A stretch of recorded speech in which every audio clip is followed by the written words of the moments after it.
আজকে রাতে আলুর পরোটা হবে বলে আমি তার জন্য প্রিপারেশন নিচ্ছি। তো আমি অল্প কিছু আটা আর অল্প একটু ময়দা নিয়ে নিয়েছি। তোমরা কে কে লুচি বা পরোটা করতে গেলে আটা ময়দা মিশিয়ে করো? আমি একটুখানি ময়মও দিয়ে নিয়েছি, তার মধ্যে নুন চিনি একটু সাদা তেল ভালো করে মিশিয়ে নিয়েছি, কারণ ময়মটা ভালো করে না মিশলে পরোটাটা সেরকম হবে না।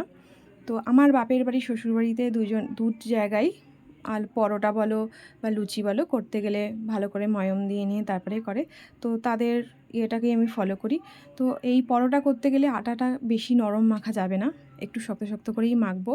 কারণ হচ্ছে যে যেহেতু আলু দিয়ে বানাবো পরোটাটা, তো তার জন্য একটু শক্ত করেই মাখবো। আমার আটা মাখাটা কমপ্লিট হয়ে গেছে। তো এরকম কারা আছো যারা আলুর পরোটা খেতে ভালোবাসো? আমার কিন্তু 9টা লেচি এখানে কাটা হয়ে গেছে। এদিকে আমার কিন্তু প্রেসার কুকারে আলু সেদ্ধ করা হয়ে গেছে। প্রথমে কিন্তু এরকম ভাবিনি যে আলুর পরোটা করব। তো সন্ধ্যাবেলা ইচ্ছা হলো যে একটু আলুর পরোটা করি, বর তো খেতে ভালোবাসে। তার জন্য প্রিপারেশন নিয়ে নিয়েছি পেঁয়াজ, লঙ্কা, ধনেপাতা আর একটুখানি আদা কুচি নিয়ে নিয়েছি। আমি 4টে আলু সেদ্ধ করে নিয়েছি। এবার এই মশলাগুলো ভালো করে ওর মধ্যে মিশিয়ে মেখে নেব। আমার মাখা রেডি হয়ে গেছে। কারা কারা এরকমভাবে মেখে খাও? তো দেখো আমি লেচিগুলোর মধ্যে এবার আলুর পুরগুলো ভরবো। এইভাবে আমি পরোটা করি।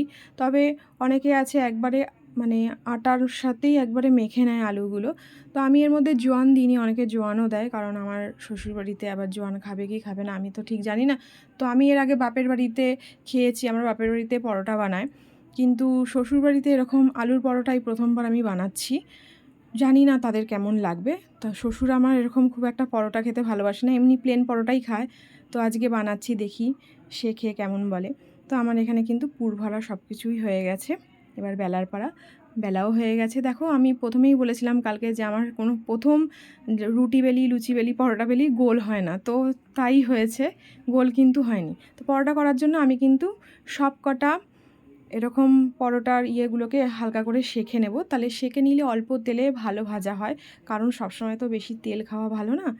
তো আমি বলেছিলাম না যে একসঙ্গে আমি রুটি বলো বা পরোটা বলো, মানে অনেকগুলো একসঙ্গে 3টে 4টে করে নিলে সুবিধা হয়, সময় বাঁচে। তো আমি একটুখানি বেশি করে তেল দিয়েই 3-4টে একবারে ভেজে নেব। কারা কারা আছো এরকম পরোটা করো রুটির সাথে সাথে? আমি কিন্তু রুটিও একসাথে 3-4টে করি, প্লাস পরোটাও কিন্তু একসাথে 3-4টে করি, তাহলে আমার তাড়াতাড়ি হয়।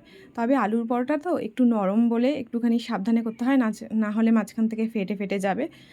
তো আমি খুবই আস্তে আস্তে এরকম সাপোর্ট নিয়ে, একটা সাঁড়াশির সাহায্যে সাপোর্ট নিয়ে উল্টাচ্ছিলাম, কারণ না হলে তেল ভীষণ গায়ে এসে ছিটকে ছিটকে পড়ে।